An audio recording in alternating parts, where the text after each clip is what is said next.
Qadrli atalar men apalar, құрметті отандастар. Бүгін мен сіздерге өте маңызды жаңалық айтамын. Сізге белгісіз нөмірден қоңырау шалып, сіздің банктік шотыңызда мәселе бар. Қауіпсіздік қызметі сөйлеп тұр. Сіздің ақшаңызды құтқару керек деп айтқан жағдай болды ма? Немесе сіздің жақыныңыз, ата-анаңыз, аға-апаңыз осындай қоңырауларға тап болды ма?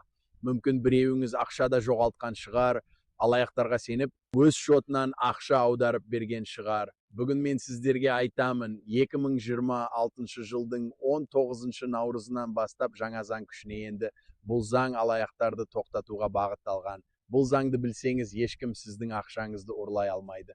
Бірақ бұл заңды білмесеңіз, сіз әлі де қауіпті аймақтасыз. Сондықтан осы бейнероликті соңына дейін қараңыз, мен сіздерге жаңа заңның не өзгерткенін, сіздерді қалай қорғайтынын және нақты не істеу керегін қадам-қадамымен түсіндіремін. Қадірлі аталар мен апалар, мен сіздерге бір нәрсе айтайын. Менің жүрегім ауырады, осыны айтқанда бірақ айтуым керек. Телефон алаяқтары Қазақстанда жыл сайын мыңдаған адамды алдайды. Ал олардың ең жиі құрбаны кімдер білесіздер ме? Біздің зейнеткерлер, біздің аталар мен апалар. Неліктен? Себебі олар адал адамдар. Олар өмірлері бойы адал жұмыс істеді. Ешкімді алдамады. Сондықтан басқалардың да алдамайтынына сенеді. 60 жыл бойы адал өмір сүрген адамға біреудің оны алдап жатқанын түсіну қиын. Маған жазған бір ата айтты, маған банктен қоңырау шалды, ақшаңызды қауіпсіз шотқа аударыңыз деді. Мен сендім, 30 жыл осы банкке ақшамды сеніп тапсырдым, неге сенбейін? Нәтижесінде зейнетақысының 5 айлығын жоғалтты. 5 ай зейнетақы, ал зейнетақысы 60 мың теңге.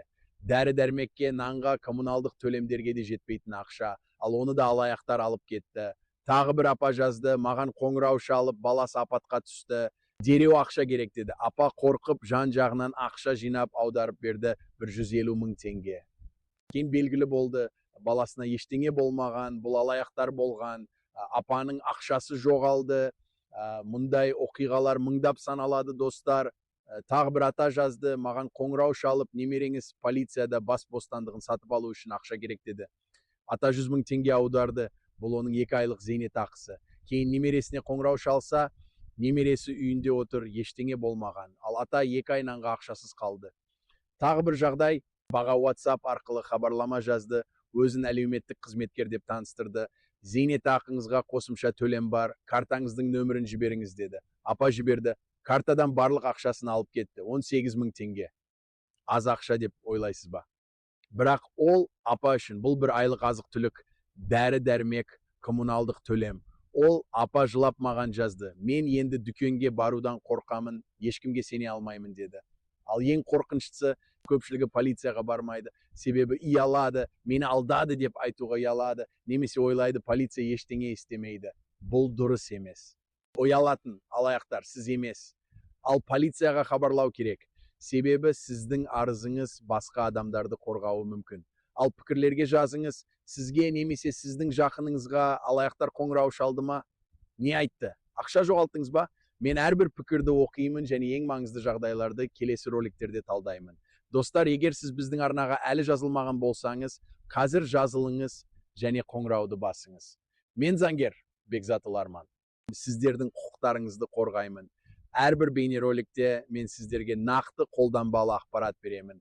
Заңдарды білмеу, ақшаны жоғалту деген сөз. Ал біздің арна сіздің заңи қорғаныңыз, сіздің қалқаныңыз. Жазылыңыз, келесі бейнероликтерде мен тағы бірнеше маңызды заң өзгерістерін талдаймын. Сіздерге тиесілі ақшаны жоғалтпаңыз. Ал енді тарихқа көз жүгіртейік. Кеңес дәуірінде қадірлі аталар мен апалар, сіздер мұны жақсы білесіздер. Телефон алаяқтары деген ұғымның өзі жоқ болатын. Неліктен? Себебі телефон аз еді, ал ақша жүйесі басқаша жұмыс істеді. Зейнетақыны почтальон үйге алып келетін, қолма-қол, қолхатпен. Сіз почтальонды көзбен көресіз, ол сіздің көршіңіз, сіз оны танисыз. Банктік карта деген жоқ еді, онлайн аударым деген жоқ еді, интернет деген жоқ еді. Жалақыны да, зейнетақыны да кассадан алатынсыз. Қолма-қол, қолхатпен. Ешкім сіздің ақшаңызды қашықтан ұрлай алмайтын, ол мүмкін емес еді. Ал тәуелсіздік алғаннан кейін технологиялар келді, банктік карталар, банкоматтар, мобильді қосымшалар, онлайн банкинг, электрондық цифрлық қолтаңба. Бұлар ыңғайлы нәрселер, бәрі мойындаймыз. Зейнетақыны картаға аударады, банкоматтан аласыз, дүкенде картамен төлейсіз, ыңғайлы. Бірақ бұл технологиялармен бірге алаяқтар да келді. Олар технологияны біздің аталар мен апаларды алдау үшін пайдаланады. Бұрын алаяқ сізді алдау үшін сіздің алдыңызға келу керек еді. Сіз оның бетін көресіз, қолын ұстайсыз, даусын естисіз. Ал енді мен интернетпен кез келген жерден, кез келген уақытта. Сіз Қарағандыда отырсыз, алаяқ Мәскеуден немесе белгісіз елден қоңырау шалады. Сіз Шымкентте отырсыз, алаяқ Алматыдағы банк қызметкерімін деп айтады. Олар дауысын өзгертеді, банктың нөмірін көрсетеді, сіздің телефоныңызда банктың нөмірі шығады, бірақ шын мәнінде бұл алаяқтың нөмірі. Олар арнайы технология арқылы банктың нөмірін көрсетеді. Олар қорқытады, асықтырады. Сіздің шотыңыздан ақша аударылып жатыр, дереу әрекет етіңіз дейді. Қауіпсіз шотқа аударыңыз дейді. Ал зейнеткер қорқады, асығады, аударады, кейін кеш болады, ақша жоғалды, қайтару мүмкін емес. Ал мемлекет көп жылдар бойы бұл мәселемен нақты күресе алмады. Заңда онлайн несие алуды шектейтін, биометриялық тексеруді міндеттейтін, несие беру жиілігін шектейтін нормалар жоқ еді. Алаяқтар еркін жұмыс істеді, заң оларды тоқтата алмады. Полиция ұстайды, ал олар жаңа нөмір алып, жаңа схема ойлап. Себебі жүйенің өзі олардан қорғанбады. Банктер несиені тез беретін, тексеру аз, шектеу жоқ. Бірақ достар, енді бәрі өзгерді. Мемлекет ақырында нақты қадам жасады, жүйенің өзін өзгертті. 2026 жылдың 19 наурызынан бастап жаңа банктер және банк қызметі туралы заң күшіне енді.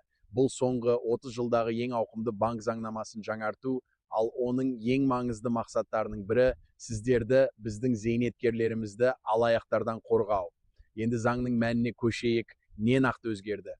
Бірінші өзгеріс биометриялық сәйкестендіру. Енді бірінші рет онлайн несие алу кезінде клиент өзінің жеке басын офлайн режимде, яғни банкке жеке барып растауға міндетті. Бұл не білдіреді? Егер сіз бұрын ешқашан несие алмаған болсаңыз, ешкім сіздің атыңызға қашықтан телефон арқылы несие рәсімдей алмайды. Тек сіз өзіңіз банкке барып, жеке куәлігіңізді көрсетіп, биометриялық тексеруден өтсеңіз ғана. Ал электрондық цифрлық қолтаңбаны банк қосымшалары арқылы шығару тек Қазақстан Республикасы ұлттық банкінің ресми базасымен бет әлпетіңізді салыстырудан кейін ғана мүмкін. Яғни алаяқ сіздің жеке куәлігіңіздің суретін алса да, телефоныңызды ұстаса да, сіздің атыңызға электрондық қолтаңба шығара алмайды, себебі оның беті сіздікі емес, ұлттық банк базасы оны танымайды. Бұл өте күшті қорғаныс. Екінші өзгеріс, 1 сағатта 1 несие ережесі. Бұл алаяқтардың ең сүйікті схемасын бұзуға бағытталған. Бұрын не болатын? Алаяқтар құрбанды алдап, бірнеше банкке бір уақытта несие өтінішін беруге мәжбүрлейтін. 1 сағат ішінде 5-6 банктен несие алатын, құрбан не болып жатқанын түсінбей қалатын. Ал енді бір адамға 1 сағат ішінде барлық банктер мен микроқаржы ұйымдары тек бір ғана несие бере алады. Тіпті сіздің атыңыздан 10 банкке бір уақытта өтініш берілсе де, тек біреуі ғана мақұлданады, қалған 9-ы блокталады. Бұл алаяқтарды толық тоқтатады. Олар бірнеше несиені бір уақытта алдыра алмайды. Сонымен қатар банктер мен микроқаржы ұйымдары биометриялық тексерулердің барлық тарихын және антифрод сәйкестендіру нәтижелерін сақтауға міндетті. Бұл деректерді клиент, яғни сіз бірінші талабыңыз бойынша алуға құқылысыз. Яғни сіз кез келген уақытта банкке барып, маған менің биометриялық тексеру тарихымды беріңіз деп айтсаңыз, банк беруге міндетті. Ал кім сіздің құқықтарыңызды нақты қалай қорғайды? Қарастырайық. Біріншіден, егер сіз бұрын ешқашан несие алмаған болсаңыз, сіздің атыңызға онлайн несие рәсімдеу мүмкін емес. Алаяқ сіздің деректеріңізді ұрласа да, ұстаса да, бірінші несие үшін банкке жеке бару қажет. Бұл кедергіні алаяқ еңсере алмайды. Екіншіден, тіпті алаяқтар сізді алдап, ақша аудартуға сендірсе де, олар сіздің атыңыздан бірнеше банктен бір уақытта несие алдыра алмайды. 1 сағатта 1 несие ережесі блоктайды. Үшіншіден, сіздің электрондық цифрлық қолтаңбаңызды, сіздің бетіңізді ұлттық банк базасымен салыстырмай ешкім шығара алмайды. Алаяқ сіздің фотосуретіңізді қолданса да, бұл жүйе оны танымайды, себебі базада сіздің нақты биометриялық деректеріңіз бар, фотосурет жұмыс істемейді. Банктерге де жаңа заң қатаң талаптар қояды.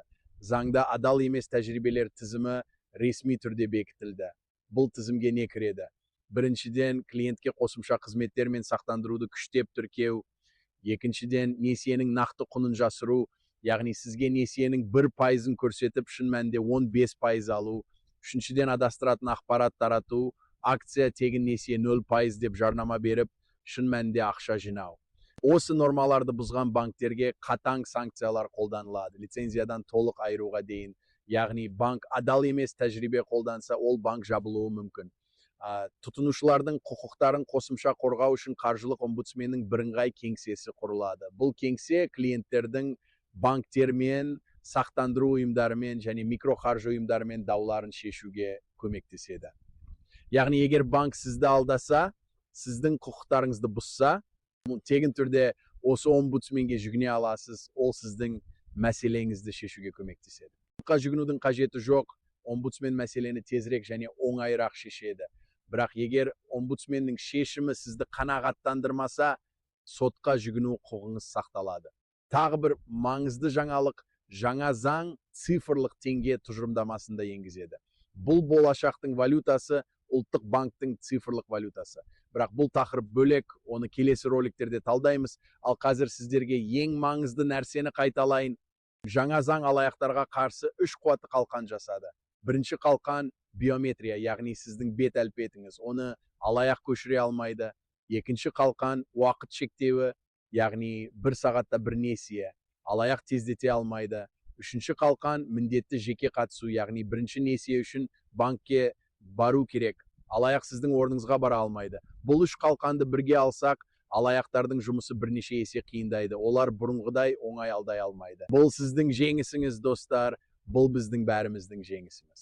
Ал енді қадірлі аталар мен апалар, мен сіздерге нақты не істеу керегін қадам-қадаммен айтамын. Бұл менің заңгерлік тізімім. Бұл 5 қадамды орындасаңыз, ешкім сіздің ақшаңызды ұрлай алмайды. Бірінші қадам, белгісіз нөмірлерден келген қоңырауларға ешқашан сенбеңіз. Ешқашан.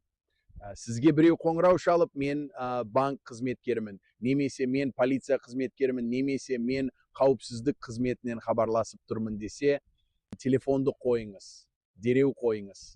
Кейін банктың ресми нөміріне, картаның артында жазылған нөмірге өзіңіз қоңырау шалыңыз. Нағыз банк қызметкері ешқашан сізден ақша аударуды, құпия кодтарды немесе электрондық қолтаңбаны сұрамайды. Ешқашан. Екінші қадам, электрондық цифрлық қолтаңбаңызды, құпия сөздеріңізді, SMS кодтарыңызды ешкімге бермеңіз.